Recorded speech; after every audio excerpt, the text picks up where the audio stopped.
Well, thank you so much for joining us today. We are very excited for our webinar, Contract Clarity, with the Blue Book Network, powered by the Dodge Construction Network. And we're actually going to be bringing a four-part series to for everyone to join. It's going to be filled with topics that will help you run and build a better construction business. So we hope that you'll join us as we break down some of the most crucial things that you must understand while running a construction business and what you really need to be on the lookout for. And today we have our part one of the four-part series with the Blue Book Network, and it's Contract Clarity. And today we have Ms. Karalynn Cromeens.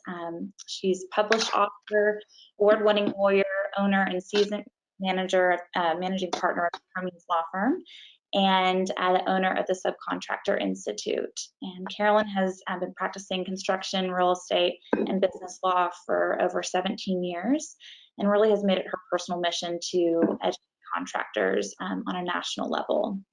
And so today we're going to be talking about what should really be in your contracts, what you need to be on the lookout for. It's imperative that you understand what's expected of you in your contract, because whatever you sign in a subcontract will be used against you.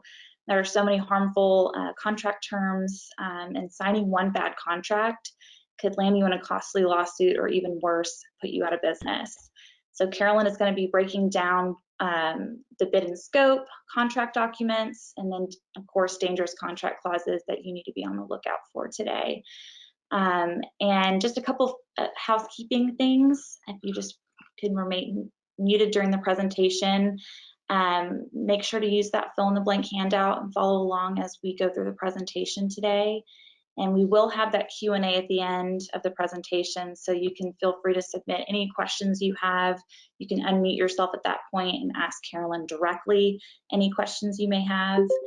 And I'm also going to be sending in the chat right now Karalynn's Calendly link. You can actually, if you have any questions for her, anything about your business, you want to set up a free consult, we can do that for you right here. So I'm going to send that in the chat so you have availability to sign up and get on her schedule.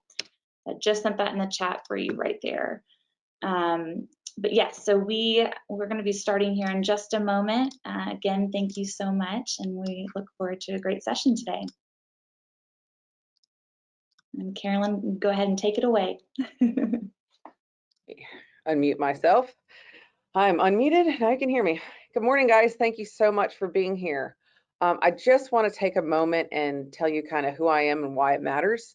I grew up as a member of what I like to call the GTS tribe, or Get Shit Done tribe. And if you're here, it's likely you're a member of that tribe as well. What that means is we're the people that are out there building things, getting things done. And it's a whole different perspective on life that most people aren't familiar with. But that's where I grew up with, and that's like my brothers are still in the business, my uncles are still in the business, and you know, some of my favorite memories as a child are driving around in my grandfather's, you know, work truck, going to see his landscape projects when he was building golf courses. So I know what that's like, and I know, you know, what that's familiar, that's home to me. And so, you know, I went to law school and I went through all these experiences, and then I come back to where I came from, and everything I learned along the way is so valuable for everybody in this industry, and that's part of the Get Shit Done tribe. And so when I dive into the contract clarity today on subcontracts, this is really the commercial side. So really from a legal perspective, commercial work and residential are two totally different animals. So this is going to be commercial when you're signing somebody else's contract. Is usually what's in a subcontract. If you want to know more about residential, if you're a residential contractor and the homeowner is signing your contract, I have a free webinar tomorrow on that, where we dive into what should be in your contract. This is more about what's in a contract that you're going to sign, those, you know, huge documents that come over email that they say, just go ahead and sign this and send it back whenever you're ready. And you have like, oh my God, I don't even know what this means. So we're going to dive into what some of those provisions mean today, and give you some tools, at least to know what they are, and then maybe if you want to negotiate or not. So I just wanted to throw that out there real quick before we got started. Okay, you ready, Miss Lee? Thank you. Okay, so your bid and scope. Let's talk about first, obviously the bid is the first part. What is in your bid? You want to make sure that in your bid it has, the work that you're going to do, the time that it's going to complete. You're going to want to review thoroughly the plans, specs, and any RFIs that may be out there dealing with your whole scope of work. Next slide, Miss Lee. Okay, so a bid is a legal offer, which means once that you put that out there, it can be accepted. So let's be very careful in the way we submit bids. So there's generally two ways that I see bids submitted. Number one is like a turnkey. I will do all the electrical work in this project for $200,000. Or, which is like a lump sum price, or we do an itemized list, which is you're basically setting out the work that's in that scope, that's in those documents, saying what you're going to do, and that way it's itemized. And so and the difference is, if that bid is accepted on itemized bid, that's what you're going to do. As opposed to if you do a lump sum price, whatever's in those documents for that scope, that's what you agree to do. And if you miss something, now you're on the hook to do that additional work for that same price. So it really helps you to understand the work that you're being hired to do and put a realistic price on it and not miss anything, right? So that's the best way to do your bid, is an itemized bid. Now, the question is that I always get is, well, that's not really a question. People just don't realize that you're generally not hired to do your bid, right? Your bid generally doesn't even become part of the contract. And so, what exactly does that mean? Go to the next slide. Oh, wait, I want to stay right here for a second. So that means that if there's something different in the scope of work attached to the contract that was not in your bid, and you just go ahead and sign that contract, that is going to define the work that you're going to do, regardless of the price tag. So like where I see this happen, we'll get into a story in a second, is everybody thinks that the contract they've been sent back is their bid, and they just sign off on it, and they get to the job and they realize like there's all this extra work included, but the price hasn't been increased, and you are held to the terms of that contract to do that work that's described in the contract, whether or not it was in the bid. So what I tell my clients is that when you get a contract back, review the scope of work as if you were reviewing a new project for the first time to bid, and make sure that matches what you put in your bid. And the thing is the other thing is that if it doesn't match, if there's more work in the scope, do not sign that contract. Say, hey guys, the scope is different than my bid and different than the work that I bid on. If you want me to do this work, that's okay. It's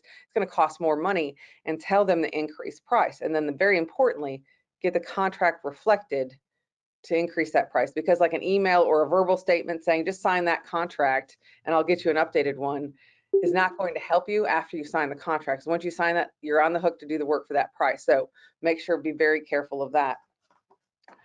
So I have multiple stories, but one of my favorite stories, just because it was a lesson learned, but it wasn't that expensive to learn. So Josh, super door contractor, obviously names have been changed for obvious reasons. This is top secret stuff. Was a glass door contractor, installed doors. He bid some work for a community college, and he was installing the doors, and he was done installing and he had left the project, and he got a 48-hour default notice from the GC saying, hey, you need to come out and install the electrical components to make this door open automatically. And he's like, well, I didn't bid that. So he comes to me, I was like, I got this notice of default, but I didn't bid that work. And so I'm like, but what does your contract say, right? So then we went through the contract, and yes, of course, in the contract, he was going to do the electrical work as well. So he had to eat that cost. And in this case, it was only like $3,000 or $4,000, but still, he didn't make any money. He lost money. So basically ended up paying the GC to go to work. And nobody wants to be in that position. But if we get into a situation like that, we need to make sure that we seriously consider the ramifications of not finishing the work, because most people think, and I think I hit on this again on another slide, but most people think that if I just don't finish my job, I just don't get paid for the work that I did. That's the worst that can happen. It's actually not the worst that can happen. The worst that can happen is, okay, so like in Josh's example, say he didn't go out there and do the work. The contractor went and hired somebody to do those electrical components, and the replacement contractor charged $15,000 for those electrical components. Josh is on the hook for whatever it costs whatever it costs the general contractor over what he promised to do his work for.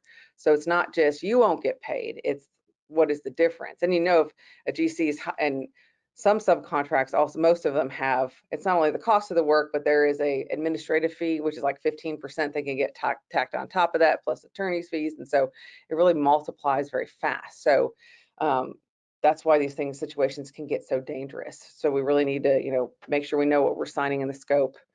If we miss something, what is the cost? What are the consequences? Let's have a serious conversation about what that looks like before we decide to walk or not finish our work. So next slide, Lee. All right, so another important thing that you need to put in your bid at this point in time is to cover your CYA for rising material cost. And I think the next slide also is on, or also for not only increased material costs, but for labor shortages and material shortages and what that can do to a schedule. And we'll get into that here in a minute. But this particular one, there's two ways, and you can use a combination of both or one or the other, that says basically, I gave you this bid and it's based on prices that I currently have. If you can, this bid is only good for 72 hours. If you don't accept it, it's withdrawn. I think it's even better to put in there that if the material price increases more than 2%, and you can change that number to be whatever, that's going to increase the cost of my work, obviously. Because here's the thing, guys, and we'll get into this, this has to be put in your contract too. If you don't put this in there, you are not entitled to be paid, and you're basically at the mercy if they want to pay you or not. So this is very hot topic right now, and knowing that you can't just sign a contract and not put this in your bid, and you can take this language right off here and slap it in your bid. That way everybody's on notice and that cost doesn't fall on you. So we just need to be very intentional about making sure that's in our bid as well. Okay, so the review of the contract documents. Okay, so even if you don't want to negotiate a thing, because I know there's a lot of pushback on, well, if I change the contract, then they're not going to hire me, and that's cool. And they may or may not. In my experience, a educated or a thoroughly thought out request for why this doesn't work and why I need to negotiate it is actually, okay, this guy's serious. He's read the contract. He's know what I'm asking. And I think subcontracts have gotten so one-sided because and don't be wrong, I think it's because for years, everything was done on a handshake, and that's what people expected. And then lawyers got involved and messed it all up and made these horrible one-sided documents. But anyways, I'm trying to fix that. But so the main thing is let's get that contract back. Obviously, we're going to review the scope to make sure it's the same thing. But let's, at the very least, understand what you're signing, right? And so like my firm does a flat fee review, starting at $550, and we'll go through and we're going to flag it and we're going to say, hey, this is what this means. And then you can decide if you want to take that risk or not. If you don't want to take that risk, we can come up with some language, which is not like, no, I'm just not going to sign this, but it's something in the middle. So know what you're signing, know the risk that you're taking. Obviously, guys, I've all of these lessons I learned because it went south for a client. So it's not out of the realm of possibilities. You hope that every project goes great, but if it doesn't, what did I sign? What is my risk? And that's what we need to understand. And so review it, and we can negotiate, or just at the very least understand. So subcontract documents. The first rule about subcontracts is there are no rules. I don't know if you ever watched Fight Club, but same kind of thing. There are no rules when it comes to subcontract documents or any contracts generally. They can be whatever they want to be. And in a commercial setting, they will be used against you. So even if you didn't read it, you don't understand it, and it says, like a lot of them might have personal guarantees. So not only is your company on the hook, but you are on the hook. And if you sign that, that's going to be enforceable. So that's the main thing, is that people have to realize there's no built-in set of protections. You got to dig in there and you got to get familiar with these provisions, what they mean and what risk you're willing to take. Because once you've signed it, you're on the hook for it. So just knowing what those are. All right, so the main thing to understand as well is that there's more than just the subcontract that you sign that you're going to be governed by, or that is part of the agreement. So you got the subcontract that you actually sign. Almost every subcontract I've seen incorporates the prime contract, and we'll get into that in a minute, what that means. But the plans, the specifications, the project schedules, pay apps, any exhibits, all of that stuff is all part of the agreement. And so all of those documents will, and like scope of work documents, and then, the project manual, anything that describes further the work that you're supposed to do is also considered part of the contract. So on the next slide, go ahead, Lee. Okay, what is the prime contract and why does it matter? All right, so the prime contract is the contract between the owner and the general. And normally in the first page and a half of a subcontract, the prime contract is incorporated. What does that mean? That means that it's basically if they copied and pasted the terms of the prime contract and put it in yours. But there's only one problem with that. They never give you a copy of the prime contract, so you have no idea what you're agreeing to. So it could say, on every third Wednesday, I promise to, make a donation to some charity. You have no idea what's in this contract. And so I have two ways we can kind of negotiate through that. Is like, hey, give me a copy of the prime contract. You want me to be responsible for it? Give me a copy of it. And that's usually enough to get the term changed or something, or get a copy of it. Or the other thing I suggest is, if you're going to make me responsible for your contract, general contractor, then I get the benefits of that. And what does that mean? It means that if you don't get paid, you can sue the owner directly. You don't have that right normally. If you file a lien, you do, but it gives you more rights. And so, if you want to hold me responsible for this contract, then I get the same benefits as you, GC, under that contract.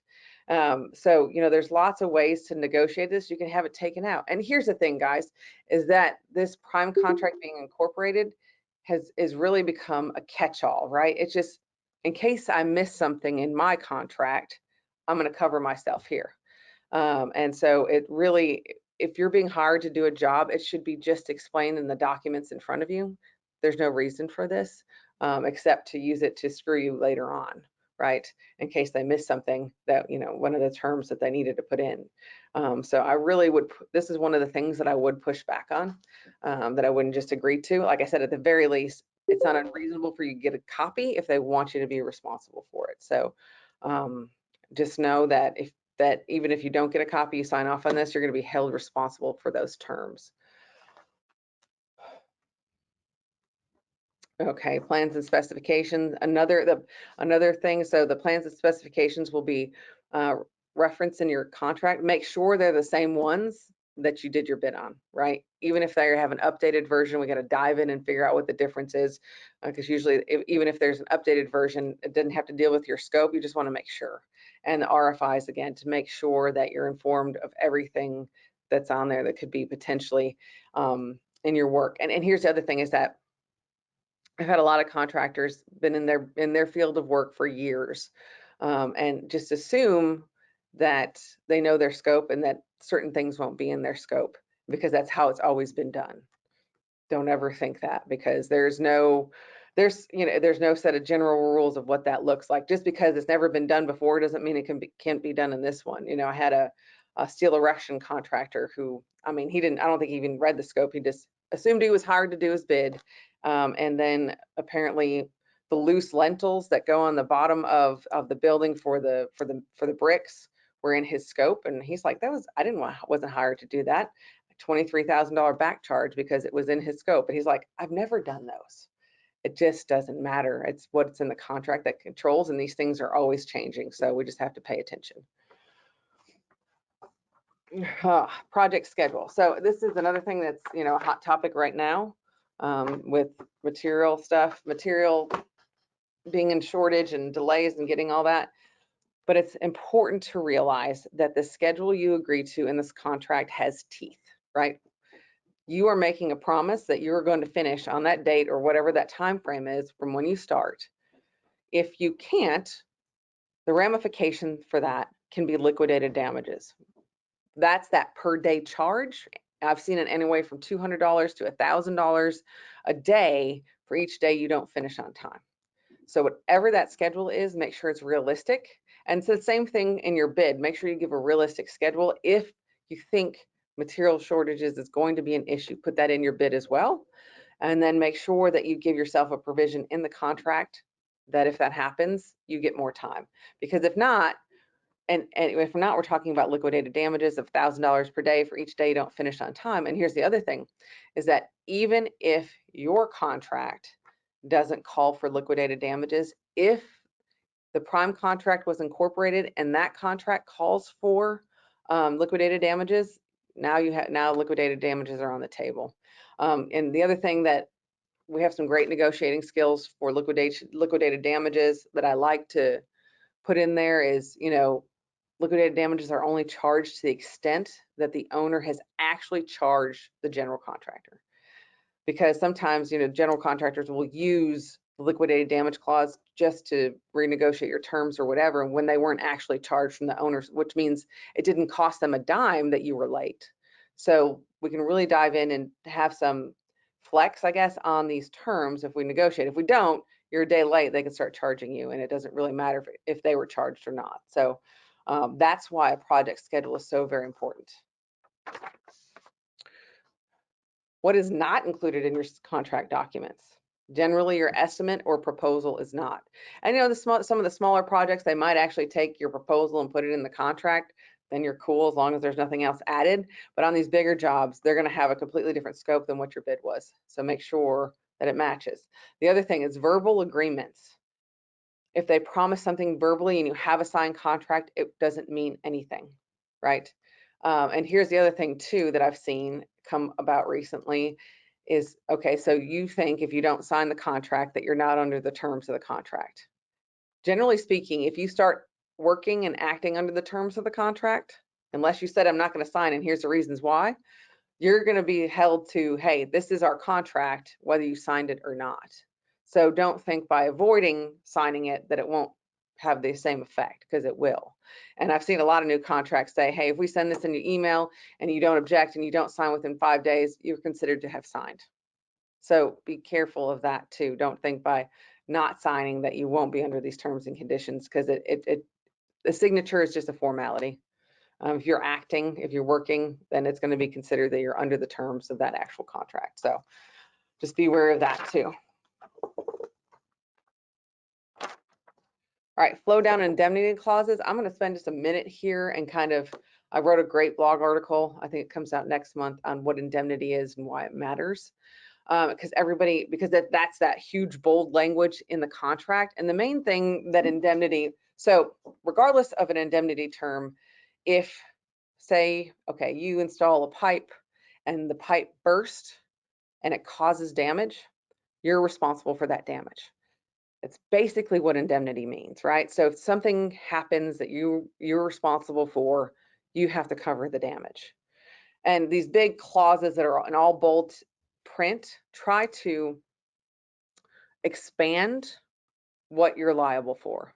Texas has really done a great job of, regardless of what the contract says, there's some things they can't expand to. Like if the owner intentionally burns down his own building, you're not going to be responsible for that. So they've really left it in, like, if you've done something wrong that caused the damage, whether it's you or your guys, you're going to be responsible, right? Even if the owner told you to do it. So the main thing with indemnity clauses is to have great insurance. And when I'm talking about great insurance, I'm not talking about the same guy that did your auto insurance. I'm talking about you go to a company, and there's several out there that, and if you need a reference, let me know, that design insurance policies specifically for construction's business and specifically for your business. Like for a painter that has overspray issues, they're going to write a policy for that that's very specific. For a plumber that has issues like pipe bursting, it's going to be very different, because if you just get GL, a lot of the things that you work with won't be covered. Like if you have a GL policy and you have a subcontractor, it's not going to cover the work of the subcontractor. So we got to dive in, and the main thing about indemnity, you're responsible whether the contract says you're or not, but to have good insurance and to spend some time, and it's expensive because you guys are in a risky business. But that's how to protect yourself from indemnity. But so just knowing that that's in there, that big scary language is not all that big and scary. It just basically says if I fuck something up, I'm going to have to clean up the mess. And so just know that that's what it says. Okay, arbitration clause. Okay, so I know we hear arbitration, mediation interchangeably. They're two totally different things. Most commercial subcontracts have an arbitration clause. Arbitration, okay, can you go to the next slide, Lee? So arbitration, you can either have a choice of going to the courtroom with a judge, like in a district court, that's a public option, or you have arbitration, which is a private option. Both of these things result in a final judgment, a final determination. I used to think, and that used to be that I thought general contractors put in arbitration clauses because it was way more expensive for the subcontractors, and it is, but there's some huge benefits being in arbitration as opposed to being in a public courtroom and having it done that way. Arbitrations right now to get to a trial downtown Harris County is taking 2 years. So you have to wait 2 years, and during that 2 years process, there is a bunch of discovery and all of stuff that happens. It's very expensive and jacks up the attorney's fees. Arbitration, we can probably on the long side get into 6, maybe 9 months, depending on the complexity of the case. And we're talking about limited discovery. They basically have to give you everything. It's kind of an open, you got to share everything. We're not getting into stupid fights about what can come in and what cannot. We're really going to get down to the issues. And one of the other major huge benefits of arbitration is that you're getting someone who's familiar with the construction industry, because none of those judges know anything about construction, how pay apps work, how any of that works. And so as an attorney and as a client, I got to go in there and explain how the construction industry works when I'm talking to a judge. And then I got to explain how the law is construed to that, because most of their cases are personal injury. Construction cases and lien foreclosure cases are a very rare event for them. And so they don't understand it. But when we go to arbitration, although we have to pay the private arbitrator, we come at from an advance of they know how the industry works. They have an understanding already. And so we're talking about a lot less in attorney's fees, a lot less time, and more understanding just about the situation. So yes, it costs a little more upfront, but you'll save so much money in the long run. So whether we go to courtroom or to arbitration, we have somebody else making a final decision and you have a final judgment. And so the thing about that is anytime during the process, either arbitration or courtroom litigation, you can decide to settle on your own merits. You don't have to go all the way to trial. And so the next thing we're going to talk about is mediation. And mediation is a tool to try to bring the parties together to settle. So it is completely voluntary. Sometimes the court will order it if you are in a courtroom in front of a judge, but the parties come together, and what normally happens is for the opening session, each party will have an allotted amount of time where they can tell their story uninterrupted, and the other side has to listen. Now, don't get me wrong, it's hugely painful because usually they're criticizing your work or something like that, but it is so beneficial because we can see what all their arguments are, what the case is looking like, and then we can make an informed decision. And so then after that opening session, they get their chance too, you get your chance too. We separate, and then we go back and forth with offers to try to settle the case and to settle the dispute. And it's, if you don't settle, that's fine. You leave, the case is still ongoing. But it's really a chance for the parties to settle within the bounds if they know what's going to happen. If we leave it open to a judge or an arbitrator to decide, we have no control over the outcome.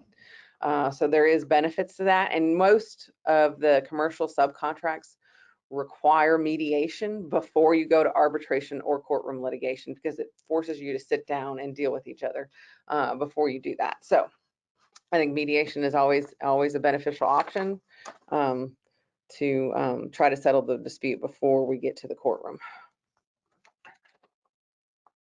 Where are we at? Okay, negotiation. So like I said, understanding what's in the contract is hugely important. But then once you understand the risk that you're taking, like a pay when paid clause, change orders, something like that, then we can get into negotiating. Don't just sign it. So, I'm gonna give you all the risk, and then you're gonna decide which ones are worth taking, and which ones are not. On the risk that you don't want to take, we don't just cross it out. We come up with something in the middle, right? It's not fair for them to make you take 100% of the risk, but they shouldn't take 100% of the risk either. So whatever that is, we can come up with something in the middle, and we say, here's why this provision won't work for me, but here's what I'm proposing. And if we go about it like that, we're usually pretty successful in negotiating these contracts. And the other thing you got to understand is that normally the PM or somebody like that you're dealing with doesn't understand what these contract provisions mean either, and they don't understand what the risk is to you. And if you can tell them this is the risk you're making me take and I'm not willing to do that, then we can get some things changed. And I think more than ever, we can have some control over what's in the contracts, but it's going to take all of us negotiating these terms and not just signing them, because labor shortage, all that, they need good people to do this work. And especially if you've been with a company for a long time and they like working with you, they're gonna stretch a little to keep you on board, because nobody wants to go have to find somebody else and then take a risk and do all of that. That's a risky situation for them. So know that you are worth negotiating. So make sure to put that in there. Okay, so this is when uncontrollable things happen, or what they normally call in subcontracts the force majeure clause, weather delays. The one thing that I want you to know here is that whatever you sign, you're going to be held responsible for, right? So we've already kind of went over the risk of termination. So the next slide has the things that I would make sure that we add to any contract you're signing currently, which, like I said, is the same stuff from before about material increase cost, because if you don't have that in there, you won't be able to get it. And the next one, so you can take that actual language that's in there and put it and add it in there somewhere, wherever, or just tell them it needs to be added. This next one is for material shortage if your schedule gets pushed back because of that. Because if we don't have this in there, then you're not going to get extra time if you can't get materials or labor. So make sure that's added in your contract, guys. And after you sign it, make sure you keep a copy of the one that was changed, so we have it, because that's important. At the end of the day, if you don't have a copy, then they can say it's whatever they could change it, is what happens. All right, so you've already signed a contract but the materials went up. What do you do next? Okay, so like I said, you can't, if it's not in there, first thing, we'll review the contract to see if there's some provision in there that we can stretch to say, hey, this allows us to get increased material cost. If not, you can try a change order and see if they'll sign it. If the change order doesn't go through, what are you going to do? How much is it going to cost you? And let's have a serious consideration of the risk of not finishing. And so we really need to, like I said, it's not just you won't get paid, it's how much is it going to cost them to get the work done, and then you're on the hook for the difference. So let's really dive into what that looks like, and how, I think every situation is kind of unique. So if you have the situation, my Calendly link is in there. Let's schedule a time to talk about it, just because we can be creative, but I need to know the exact facts of it. And we can kind of work through it. All right, so change orders, I think this works down nicely into what we talked about, bid and scope and all of that thing. So you're hired to do your scope. A change order is generally required when you're going to do more work. Sometimes change orders are, if they're deductive, if they decide that you're not going to be in charge of that part of the contract anymore, they can deduct it too. But change orders are hugely important, especially in all contracts, but especially in the commercial setting. What should be in a change order? If you guys need a change order form, if you don't have one, if you go to subcontractorinstitute.com, there's a chapter on change orders that I teach, but there's also free forms there that you can get for free on that has all these things in there on what should be in a change order. So these are itemized of what you did, price, how it's an extra work, a summary of promise of payment. And here's the other thing to make sure that we add in a change order. If they give you additional work, make sure you get additional time for that work in the change order. Because if you don't, then you're still held to that original schedule. I know it seems obvious to us, like, hey, if you're gonna give me more work, it's gonna take more time. Yes, but we need it in writing. They're gonna give you, like, this extra work is gonna take 2 extra weeks. So get that in writing, and we'll get it signed off on. A big contested matter is what is extra work and what is included in the scope. That's why it's so important you know what you're hired to do. And then if we get into an argument of what's included and what's not, what you need to do is dive into your scope and then pull out the language or what you think backs up why that's not included in your scope. We need to go back to the contract, because that's what the other side is going to do, to say, no, here's where it's included and you should have done it. So, and here's the thing, if we're going to get on contested matter, have emails, I prefer, or text, just something to say, this is why I think it's not included, and here in the scope is why I think it's not included. That's not what I was hired to do. So keep a paper trail. All right, so change order provisions. Okay, guys, so when we're reviewing the subcontract, these change order provisions have gotten kind of tricky, like who needs to sign it, when it needs to be signed, who doesn't have authority to sign it. The other thing that I'm seeing is that if we can't agree on a price, you got to do the work and we'll talk about the price later. That's bullshit, right? You know, change orders are paid when they're done. They're not even retainage held. So paying me later is not an option. So I really think that is something we need to push back on. And what I'd like to do is put in there a flat, it's, you know, my cost, which is labor and materials plus 10%. That way it's already decided how much it's going to cost. And we don't have to go back and forth about, no, it's too much, no, it's too little. It's built in. It's a built-in formula to figure out how much it's going to cost.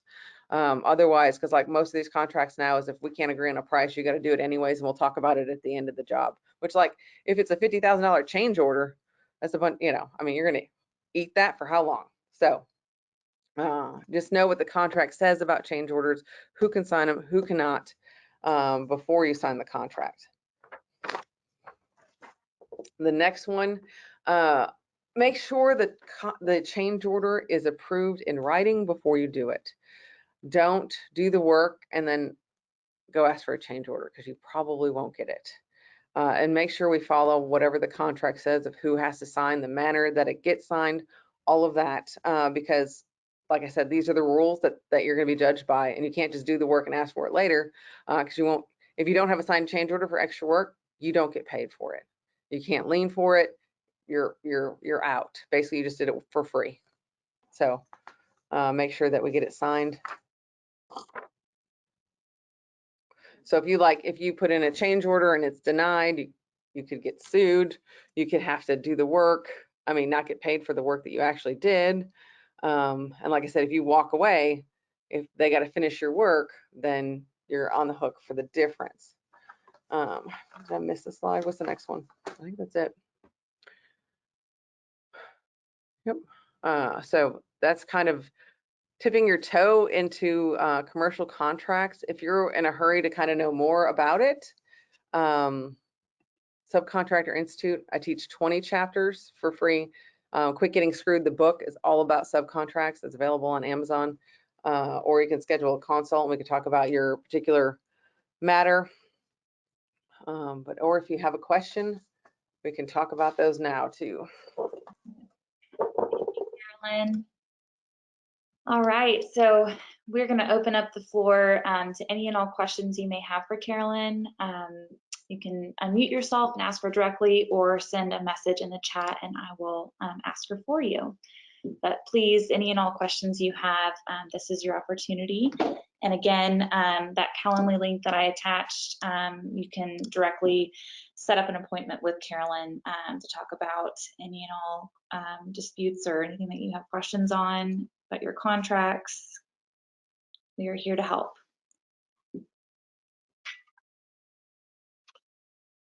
I can hop in with a question if that's all right. Absolutely. So one of the items I've noticed in our business getting more and more aggressive are these indemnity sections, where they've gone to these really broad form, oh, you indemnify us even if we're negligent. And it just seems like if you read into that language, they're expecting you to defend them from their own negligence. Yeah. To what extent do we need to worry about that, marking those up, and to what extent does that even hold up in the court systems here? Because my understanding, there is some kind of public policy on the matter. Absolutely. And really, you can't be responsible for anybody else's intentional acts or gross negligence, right? So yeah, even if that's in there, I wouldn't bother trying to negotiate that because it's not something that will be enforced against you anyways. I see. So they're just belt and suspenders. They throw it in there, but it's not really applicable. Mm-mm. Okay, interesting. Yeah, no, and there's things like that all the time too. Like any contract that pre-waives your lien rights, that's not enforceable either. That was my next question is, how are we as tradespeople supposed to enter into agreements when we can't perfect a lien, which is our number one defense against non-payment? Now, I say that in Texas, it's not enforceable. In states like New York, it is. So it just depends on the state where you're doing the work. But in Texas, a pre-waiver of your lien rights is not enforceable. Okay. And in your opinion, is spending the efforts to perfect a lien right, if you were going to kind of rank it on order of importance, it's not something we've done. Do you generally advise your clients to do all of the documentation? Because from what I understand, you have to give certain notices, the very front end of an agreement. A lot of my subcontractor friends assume you can retroactively file a lien 8 months into a job, and I don't believe that's true. It all depends. So it's state, but I believe probably the most important part of your business is your lien rights. And here's why. Cash to your business is oxygen, right? You want to Sure. ensure cash flow, you need to follow your lien rights because, and here's what a lien actually does. So there are two types of debt in the world, right? There's unsecured debt, like you have a Home Depot credit card, you go charge it up. Home Depot's got to come back and sue you and then get a judgment and try to collect it. That is an unsecured debt. A secured debt is like your mortgage on your house. So like you go and get a loan, they take back a lien on the property to secure the amount that you're owed. As a contractor or a material supplier in the construction industry, you have the unsecured claim against whoever hired you, breach of contract claim, but you can make the amount that you're owed secured by the property you improved if you properly perfect your lien rights. Now, the problem is that in all 50 states it's different, but I can tell you in Texas, the first notice you need to send, depending on where you are in that chain, whether you're the sub or sub and material supplier, is the 15th day of the second month. So you have some time. So like if you're working, what month are we in? February, March, April. So if you're working and you're a third tier sub, so you're a sub or a material supplier, you need to send your first notice to the GC by April. Now the new rules change that a little bit, but it's very tricky to figure if we're under the new rules or the old rules. So I'm safe for right now and saying everybody's under the old rules, which is the 15th day of the second month for third tier, which is subs and material suppliers. And then for the second tier, which is subs, it's the 15th day of the third month we have to send notice. So it's really, once you break it down, it's not overly complicated. It's just knowing what the exact rules are. And that timeline runs from the first time that you're owed money, not the last time you worked. So, but I mean, Sure. So it's almost from the first time you submit a bill package, regardless if you're on site or not, if you're doing shop drawings or other things. Okay. Exactly, depending on what the type of work is. But I absolutely think it's probably one of the most important things you can do for your business. I mean, because I have clients, I have material supplier clients and I have subcontractors that write off less than 1% of their gross revenue. But that's only possible because they become the squeaky wheel, which is sending the notices. And like 90% of the time, it doesn't end in filing an actual lien. It ends in payment. So. Yeah, because it seems like a common language these days is the paid when paid clause. So the unsecured payment is really at risk because if something goes wrong with the prime contractor, we all get swept under the rug as kind of collateral. And yeah, so okay, that makes sense. So indemnity. And the thing is that you can, even if the GC hasn't been paid and you're not entitled to payment under the contract, you can still file a lien. And taking those steps to file the lien, if the general contractor really has not been paid, will normally shake some money loose so that everybody gets paid. Sure, and I'd always assumed that these, your waiver and this indemnity language, which basically seem to say if you file a lien, you now have to defend us against that lien. But you're telling me in Texas that doesn't hold up. They can write whatever they want. Because I always assume. Yeah, no, and what it means is like if your supplier files a lien, you got to indemnify them from that lien. But if you file a lien as a party to the agreement, you do not.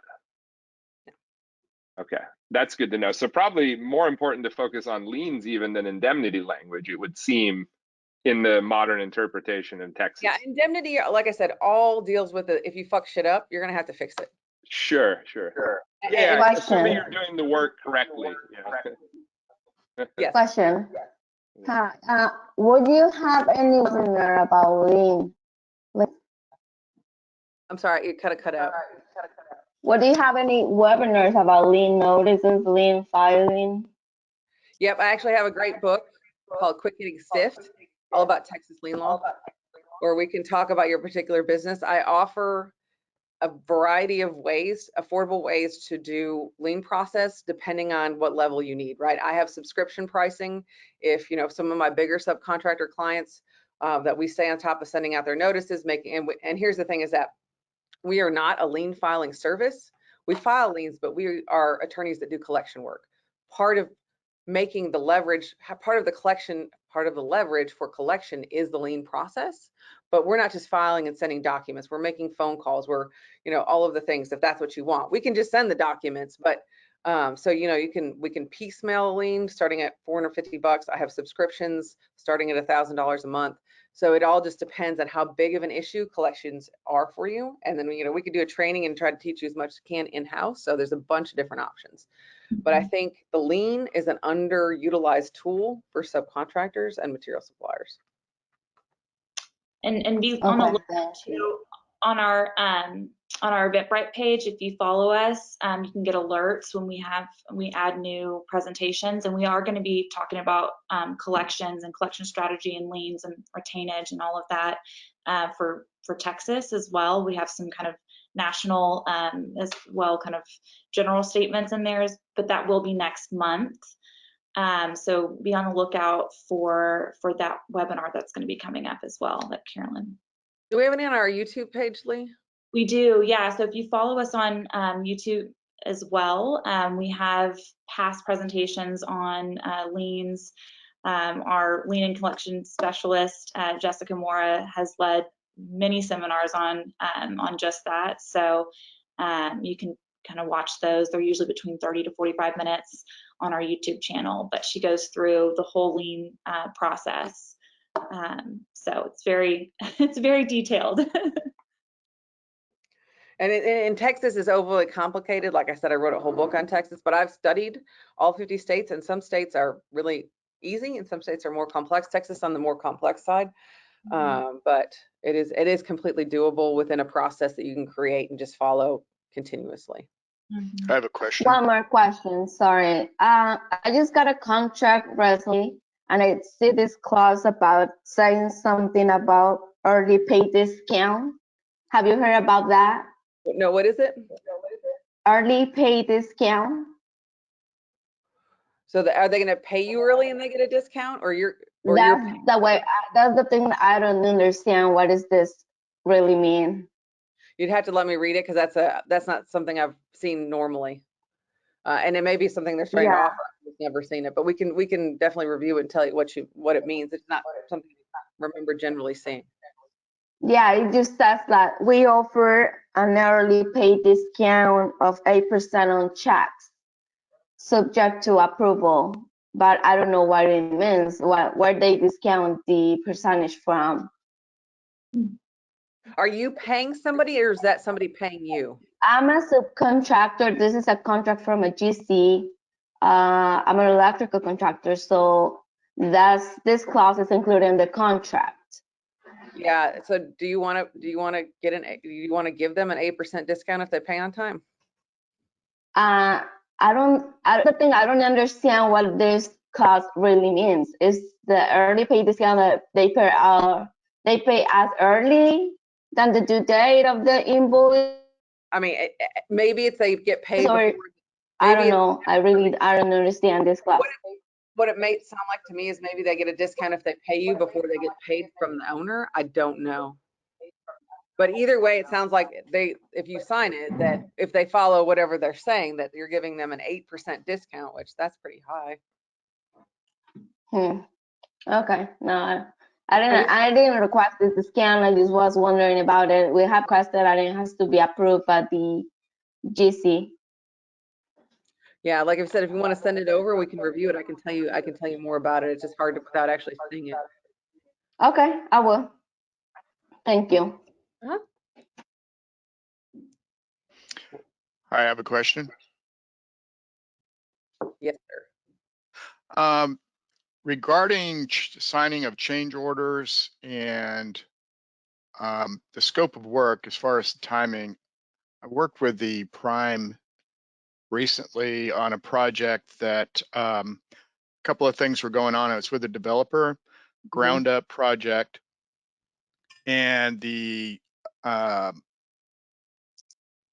permitting had gone through a city. It's in Texas, but the property was ground up again, so there was all the utilities and including all the site and then the vertical. So on the actual permits, it said in writing on the website that owner proceeded at own risk, that the property had not been platted. Yeah. And so I received a lot of pressure to start the project prematurely, held off. And then we started, and then the platting, and this is because of COVID and everything else going on, the platting took almost a year after we had initially started. So there was a lot of back and forth, threatening this and that, but never could get anyone to sign a change order. The detention pond had doubled in size that the city was requiring. So all of this is what I'm funneling this down to, is that the scope of work radically changed. You had to chase around trying to get a change order approval. They weren't going to do it. They were going to fight the city back and forth. Well, that took an additional 90-day period. So my point is that I'd be interested. I pulled up the Subcontractor Institute, but also if you could address that in development and commercial construction specifically, there's a lot of these unknowns, and it's difficult to get subcontracts to sign, or subcontractors to come on board when the subcontracts become so almost burdensome with a lot of clauses. So I'm just wondering on your presentation, which is very good, by the way, the contract, the timing, and if there's like some simple sentences that could say if the prime contractor or owner is negligent in their expedience of time, because the clock is ticking, and then the schedule is completely just blown out. And so the same thing with the subcontractors, trying to keep everybody with the manpower and the material cost issues, et cetera. And yeah, we can design some language to add that. You can always add it. I mean, generally speaking, it's not going to be in there, but especially what I compare this to is a residential homeowner that won't pick out paint colors and the project get delayed, right? So you can definitely add language in there that, hey, if this happens and we don't get a decision by X date, then we're suspended basically until you make a decision. And we get those days added on to the end of our schedule. So I think that's definitely something you can negotiate in there. And then the subs can do the same thing. You can make it whatever you want. Just know generally it's not, here's the schedule and it doesn't matter why. And don't be wrong, when we get into, if you get into a fight, you need all the documentation of whose fault it was that things were delayed. But the hope is we wouldn't get there, and hope is that people would be reasonable and realize that this is everything, that was beyond their control, but also beyond yours, so it shouldn't be held against you. And depends on the contract that you did sign on whether that would be considered or not. Well, and also you kind of touched on this earlier. my philosophy and my success is always basically like herding cats and getting all the subs and the owners and everybody together.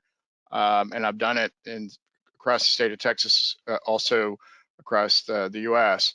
And so most recently, there's some clauses that I would have to say that the attorneys that wrote the subcontracts for a company I was affiliated with, they were not construction minded. So there was a bunch of verbiage in there, and it got to the point where I basically I just directed the people that I needed that were good. I told them to strike it out and initial it. So and then also in good faith, what I would use is their proposal as an exhibit attached to the subcontract. So is that am I in the right direction, or is there a more refined way to do that? I think that's definitely in the right direction. And I think, like, I realize that the general contractor is trying to protect themselves, insulate themselves from risk, but everybody's taking a risk and we can't push all that downhill. So there's got to be like, we can negotiate what a pay when paid is like, right? Pay me 50% if you don't get paid. Or it sounds like we got a contract that's got an early discount, an early percentage discount. I don't know if I'd agree to that, but what the subcontracts have done, and here's why, is because an attorney is doing their job to best protect their client, but they're doing that job from the position of they think there's going to be a negotiation. So let's negotiate back and forth. The problem is that everybody was afraid not to get the work. And so they would just sign whatever, right? Mm-hmm. And that's how these things got so one-sided. And now when we want to change it, it seems like a big deal, but it never should have been. Like in the world of contracts, a regular contract attorney reading this would fucking burn it, excuse me, but they would. Like I can remember the first time I read a subcontract, I'm like, who in the world would sign this? Right. It's just gotten so one-sided, and lawyers, we messed it up. There's no doubt. There's absolutely doubt. But here's the thing I can tell you as a lawyer, there is no reason that we can't meet in the middle, and there is no reason that it can't be in plain English. Okay. So the other thing I wanted to touch on was your thoughts on some projects. We've had mechanical, electrical, plumbing, the suppliers lien the project from the start. And I'll mute and let you discuss that, because it's not every project, but some companies, they do that automatically. And if you could kind of address what's involved with that, good or bad.